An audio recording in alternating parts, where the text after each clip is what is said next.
Exercise 4.3, question number 5. From the choices given below, choose the equation whose graphs are given in figure 4.6 and 4.7. यानी कि आपको कुछ option दिए हुए हैं और दो ग्राफ दिए हुए हैं। अब आपको उन ग्राफ को देख के और कुछ इक्वेशंस आपको दी हैं, उनमें से आपको बताना है कि कौन सी इक्वेशन की वैल्यू कौन सी होगी। तो सबसे पहले हम देखते हैं फिगर 4.6 और उसके कुछ इक्वेशंस। तो पहली equation y is equal to x. तो सबसे पहले ग्राफ आप देखेंगे तो ग्राफ में आपके पास पहला है -1, 1, यानी कि पहली कंडीशन में है x बराबर -1 और y is equal to 1। Second condition में है x is equal to 0, y is equal to 0। Third equation में है x is equal to -1, x is equal to +1 positive 1 and y is equal to -1 या -1। यह आपके पास ये +1 है।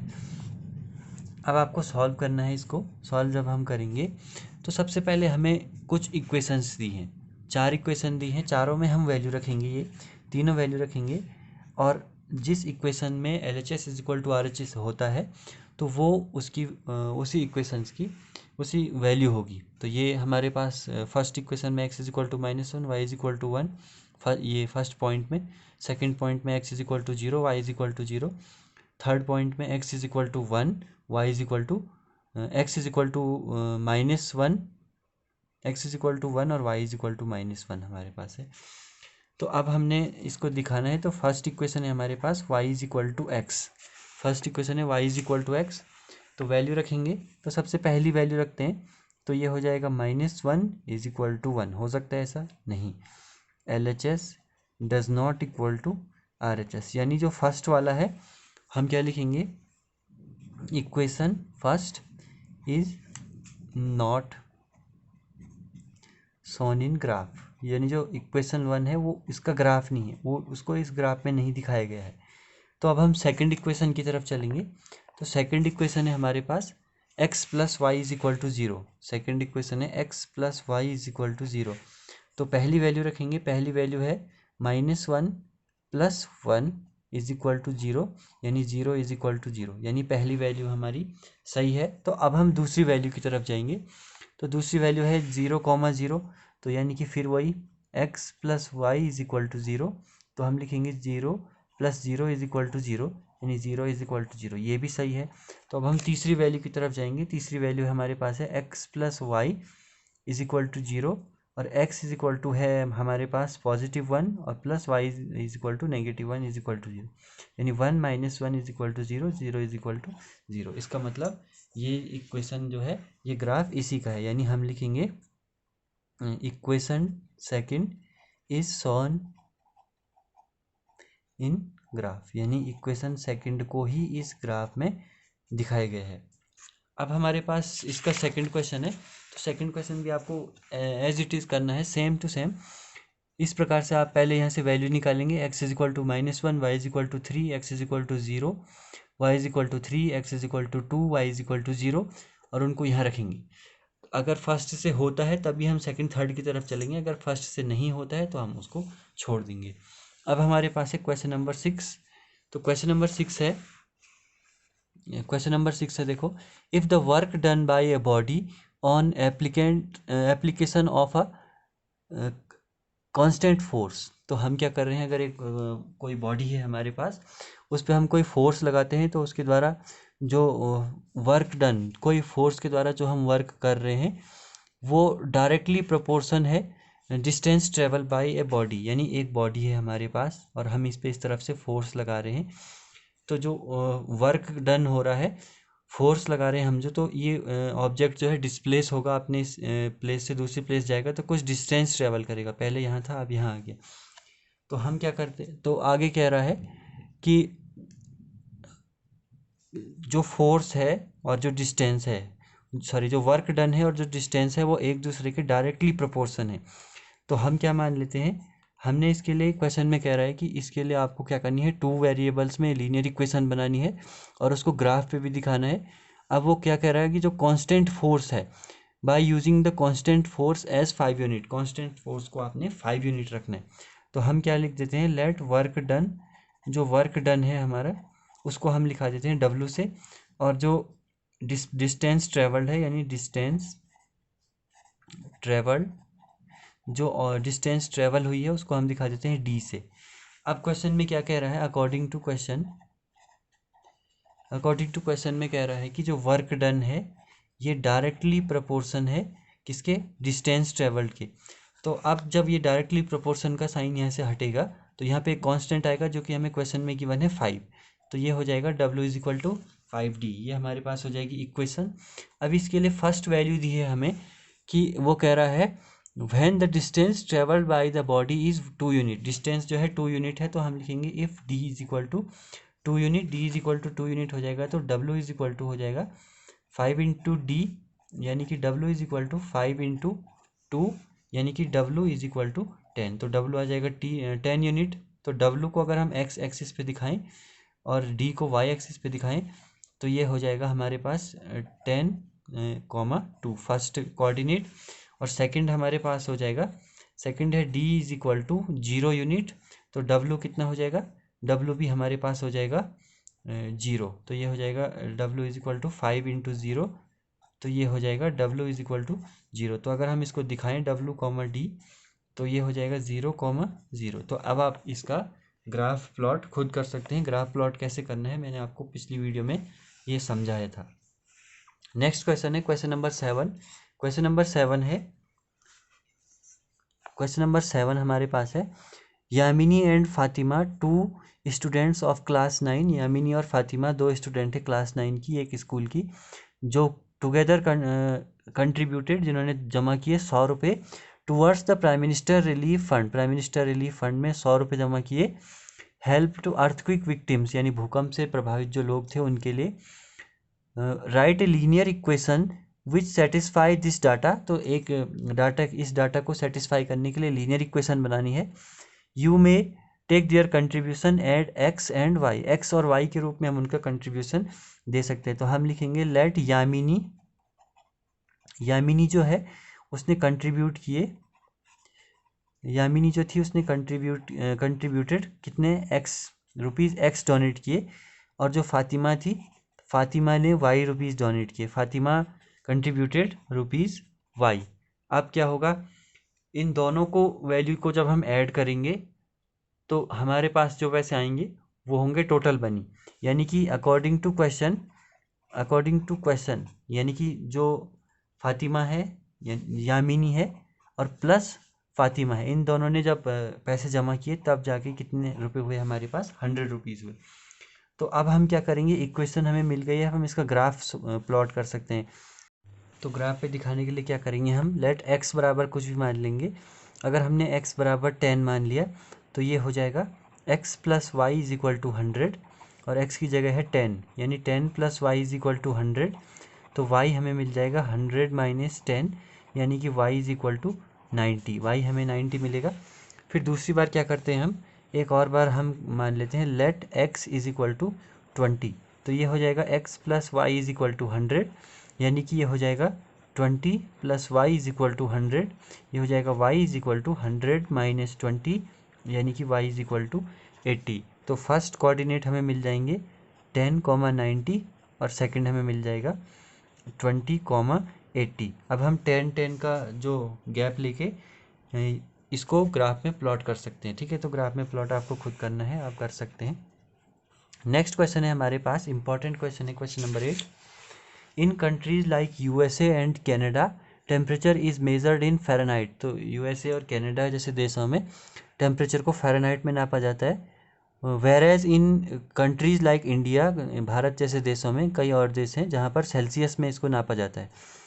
Here is a linear equation that converts frication into Celsius, तो एक हमारे पास लीनियर इक्वेशन है, ये फार्मूला इसको हम बोल सकते हैं, जिससे हम फ़ारेनहाइट को सेल्सियस में कन्वर्ट कर सकते हैं, ठीक है। तो अब इसका तो लीनियर पहला क्वेश्चन है, इसमें आपको इसका लीनियर ग्राफ प्लॉट करना है। तो ग्राफ कैसे करेंगे आप, तो आपको इसमें पहले आप C की कुछ वैल्यू मान लेंगे। C की कैसी वैल्यू मानेंगे आप, C की ऐसी वैल्यू मानेंगे जो 5 का क्या हो, मल्टीपल हो, 5 का मल्टीपल होगा तो वो किससे कट जाएगा, 5 से कट जाएगा। तो आपका क्वेश्चन आंसर जो आंसर है वो सरल हो जाएगा। फर्स्ट वाला देखते हैं, हमारे पास है f is equal to 9/5 c plus 32। तो हम क्या करते हैं, सबसे पहले एक c की जगह कुछ लिख लेते हैं, हम लिखते हैं let c is equal to 10। तो c इज इक्वल टू 10 होगा जब हमारे पास, तो ये क्या हो जाएगा, f is equal to 9/5 into 10 plus 32। तो ये क्या हो जाएगा, 5 2 जा 10, ये हो जाएगा 9 is equal to f is equal to 9 2 जा 18 और प्लस 32। तो इनको ऐड कर लेंगे, ये हो जाएगा 8 तो 10 का 0 कैरी 1 3 और 4 5, ये हो जाएगा 50। तो f आएगा हमारे पास 50। यानी कि अगर हम इसको f को x वाले पे ले रहे हैं और c को हम y वाले पे लेंगे, तो ये हो जाएगा हमारे पास 50 c की वैल्यू हमने क्या रखी थी 10, तो ये हो जाएगा 50 10। ऐसे आपको दूसरा लेना है तो दूसरा भी आप जो लेंगे वो 5 का मल्टीपल होना चाहिए। तो ये हो जाएगा f is equal to 9/5 into, यहाँ पर हमने ले लिया let c is equal to 20। तो ये हो जाएगा इंटू 20 प्लस 32। तो ये कैंसिल हो जाएगा, 5 4 जा हमारे पास 5 4 जो 20 और ये हो जाएगा 9 4 जो 36 और प्लस 38। तो इन दोनों को ऐड कर लेंगे तो ये हो जाएगा 74। तो इस प्रकार से आपको दर्शाना है। अब यहाँ पे क्या हो जाएगा 74,4। अब आपको अपने अकॉर्डिंग जो इक्वल गैप लेके इसको प्लॉट करना है। सेकंड पार्ट है हमारे पास, if the temperature is 30 degree Celsius what is the temperature in Fahrenheit. अगर टेम्परेचर जो है 30 डिग्री सेल्सियस है तो फ़ारेनहाइट में क्या होगा। यानी कि हमें गिवन है c इज इक्वल टू 30 और f निकालना है हमें, ठीक है। तो सॉल्व करेंगे, फॉर्मूला यही होगा हमारे पास है f is equal to 9/5 into C plus 32, ये हमारे पास फार्मूला है। तो हमें c की वैल्यू गिवन है तो c की वैल्यू रख लेंगे 9/5 इंटू 30 और प्लस 32, यानी ये हो जाएगा f इज इक्वल टू 5 6 30 और 9 6 54 प्लस 32। तो इनको ऐड कर लेंगे, ये हो जाएगा 4 और 6 और 5 और 86, यानी फ़ारेनहाइट में कितना होगा 86 डिग्री। अब थर्ड वाला देखते हैं। थर्ड वाला है if the temperature is 95 degree f what is the temperature in Celsius. अब थर्ड वाले में हमें गिवन है f इज इक्वल टू 95, अब हमें सेल्सियस में निकालना है। तो ये हो जाएगा f is equal to 9/5 into C plus 32। तो ये हो जाएगा 95 is equal to 9/5 into C plus 32। ऐसा क्यों हुआ, हमने यहाँ पे f की वैल्यू रखी और ये क्वेश्चन ये हमारे पास फॉर्मूला है। तो सॉल्व करेंगे, ये हो जाएगा 95 माइनस 32, क्योंकि ये यहाँ प्लस का था तो इधर आ जाएगा और यहाँ हो जाएगा 9c/5। इनको माइनस कर लेंगे तो 5 में से 2 गया 3 और 9 में से 3 गया 6, ये हो जाएगा 9c/5। तो अब इसको सॉल्व करेंगे तो ये 5 यहाँ डिवाइड में है तो ये इधर मल्टीप्लाई में आ जाएगा, ये हो जाएगा 63 इंटू 5 और इज इक्वल टू 9c। ये हो जाएगा c is equal to 63 into 5/9 और 9 से कैंसिल हो जाएगा 7 टाइम्स, 9 7 जा 63। तो c इज इक्वल टू 7 5 जा 35, यानी कि c की सेल्सियस में टेम्परेचर कितना होगा 35। ऐसे आपको करना था थर्ड वाला पार्ट इसका। फोर्थ वाला पार्ट है हमारे पास, if the temperature is 0 degree Celsius. अगर टेम्परेचर 0 डिग्री सेल्सियस है फोर्थ वाले में, यानी कि c is equal to 0 given है तो f निकालना है आपको। तो f इज इक्वल टू हो जाएगा 9/5 c प्लस 32 होता है हमारे पास। तो सॉल्व करेंगे तो ये हो जाएगा f is equal to c हमें 0 गिवन है तो ये पूरा टर्म हो जाएगा 0, तो हमारा आंसर हो जाएगा 32, क्योंकि ये 0 से मल्टीप्लाई होगा, ठीक है। ऐसे ही आपको इसका सेकेंड वाला पार्ट करना है। अगर हमें f गिवन हो 0, f अगर 0 गिवन हो तो इफ़ द टेम्परेचर, हाँ temperature in Fahrenheit and if the temperature in is 0 degree Fahrenheit what is the temperature in Celsius. तो सेल्सियस में निकालना है। तो सेकंड पार्ट है इसका, अगर f 0 गिवन हो फ़ारेनहाइट में 0 यहाँ क्वेश्चन में दिया है तो फॉर्मूला वही होगा f is equal to 9/5 c plus 32, ठीक है। सॉल्व करेंगे आगे तो f 0 गिवन है इस बार, तो ये हो जाएगा 0 is equal to 9c/5 plus 32। तो ये 32 इधर आ जाएगा तो ये हो जाएगा -32, क्योंकि यहाँ 0 था, इज इक्वल टू ये हो जाएगा 9c/5। तो इसकी मल्टीप्लाई कर लेंगे इधर आके, तो ये मल्टीप्लाई में हो जाएगा, तो ये हो जाएगा 5 टू द 10 का 0, कैरी 1, 5 3 जा 15 और 1 16, और इज इक्वल टू 9c। तो ये हो जाएगा c इज इक्वल टू -160/9। तो ये कैंसिल हो नहीं रहा है, तो इसको हम इतना ही रहने देंगे यहाँ पर। ठीक है, इस प्रकार से आपको करना है। अब आगे हमारे पास लास्ट क्वेश्चन जो है, जो इसका इम्पॉर्टेंट क्वेश्चन है, अब है is there a temperature which is numerically the same as in both Fahrenheit and Celsius. तो कोई ऐसा टेम्परेचर भी है जहाँ पे फ़ारेनहाइट और सेल्सियस दोनों सेम हो। तो हम क्या करेंगे, इसके लिए हम मान लेते हैं कि अगर है ऐसा कोई, तो हम क्या मान लेते हैं, फिफ्थ वाला है ये, हम मान लेते हैं let F is equal to C. वो टेम्परेचर जहाँ है वहाँ पर फ़ारेनहाइट और सेल्सियस दोनों सेम है। तो अब हम क्या करेंगे, इसको इस फॉर्मूले में रखेंगे, F इज इक्वल टू ये हो जाएगा 9/5 C + 32। इस प्रकार से हो जाएगा हमारे पास। अब फ़ारेनहाइट और सेल्सियस दोनों सेम है, तो हम क्या करेंगे, फ़ारेनहाइट और सेल्सियस जब दोनों सेम होंगे तो हम क्या करते हैं, F की जगह पर C रख लेते हैं। F की जगह पर C या C की जगह पर F, कुछ भी रख सकते हैं। तो हम F की जगह पर C रख लेते हैं, यानी ये हो जाएगा C। C is equal to 9/5, और ये पहले से ही C है, प्लस 32। ठीक है, ऐसा हो गया हमारे पास। अब सॉल्व करेंगे जब, तो सॉल्व जब हम करेंगे तो ये क्या हो जाएगा, ये C यहीं रहेगा, और ये इस इधर वाला ये C वाले के साथ आ जाएगा, ये हो जाएगा 9c/5। तो यहाँ ये पॉजिटिव टर्म था, इधर आके नेगेटिव हो गया, इज इक्वल टू 32। अब यहाँ हम एलसीएम लेंगे, तो ये हो जाएगा 5c - 9c/5। तो ये समझ गए होंगे आप, इज इक्वल टू 32।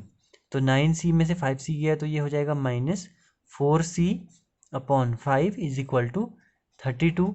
अब हम इसको सॉल्व कर लेंगे, तो ये हो जाएगा -4c इज इक्वल टू 32 × 5। तो ये हो जाएगा -4c इज इक्वल टू 160। ये हो जाएगा c इज इक्वल टू 160/-4। ये हो जाएगा c इज इक्वल टू 4 4 जा 16, यानी -40 डिग्री। यानी कि वो टेम्परेचर कौन सा है, -40 डिग्री एक ऐसा टेम्परेचर है जहाँ पर सेल्सियस और फ़ारेनहाइट दोनों सेम है।